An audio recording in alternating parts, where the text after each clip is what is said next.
Hey everyone and welcome. Today we are going to dive into the absolute building blocks of all great writing, sentences. But I don't want you to think of them as boring grammar rules. No, think of them as superpowers. And by the end of this, you'll know how to use 4 of them to make everything you write so much stronger and clearer. I mean, this is the big one, isn't it? Whether you're writing an important email to your boss, an essay for school, or heck, even just a text message, we all want to get our point across with confidence. We want people to understand us. So where do you even begin? Well, the answer is actually surprisingly simple. It all boils down to just 4. 4 basic types of sentences that are the foundation for, well, pretty much the entire English language. Okay, let's get into it. I want you to imagine that you have a writer's toolkit, right? Just like a carpenter has a hammer and a saw. You have these 4 sentence types. They're your essential tools to build, to shape, and to perfect any idea you want to get across. Now, I know what you're thinking when you see these names. Declarative, interrogative, imperative, exclamatory. Wow, they sound really formal, maybe a little intimidating. But I promise you, what they actually do is incredibly simple and super practical. And here's the secret sauce, the little hack to get this right every single time. It's just a simple 2-step check.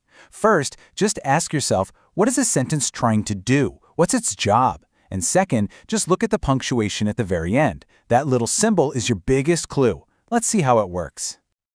All right, first up, let's grab the workhorse from our toolkit. This is the one you'll use most often, the statement, also known as the declarative sentence. This is really the bedrock of most writing. So, a declarative sentence does exactly what it sounds like. It declares something. It just states a fact or an opinion. It's giving you information, not asking for anything back. And its calling card, that simple, humble period at the end. And we use these all the time without even realizing it. The manager called a meeting for 9 a.m. That's a simple fact. I finished my homework last night. Another fact. They're both just giving information, and they both end with a period. This is the foundation of clear communication.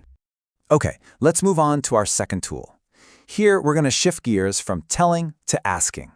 This is the interrogative sentence, and it's really the engine of all curiosity. Now, that word interrogative probably makes you think of a police interrogation, and honestly, that is a perfect way to remember it. An interrogative sentence is always asking a direct question. Its whole purpose is to get information, and you absolutely cannot miss its punctuation, the good old question mark. You can see its purpose so clearly in these examples. A question like, "Did you submit your time card?" is looking for a simple yes or no. Meanwhile, "Where is the nearest bus stop?" wants a specific piece of information. In both cases, the sentence is asking, and it's got that telltale question mark at the end. All right, tool number 3. Now this one can be a little bit tricky, but it is so useful. This is the imperative sentence, and it is all about action. An imperative sentence tells someone to do something. It could be a really strong command, it could be a set of directions, or it could even be a polite request. And here's the key thing. Its punctuation can actually change. It might end with a period for a calm instruction or an exclamation point for an urgent command.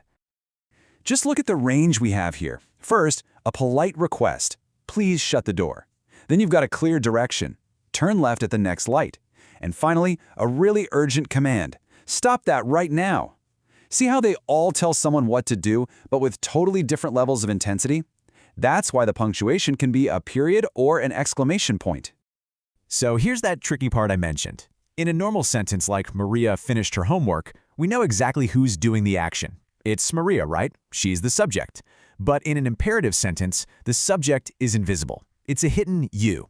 When we say, "Please shut the door," what we really mean is, "You, please shut the door."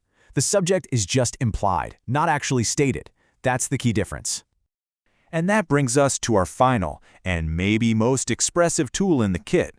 When you really need to show strong emotion, you reach for the exclamatory sentence.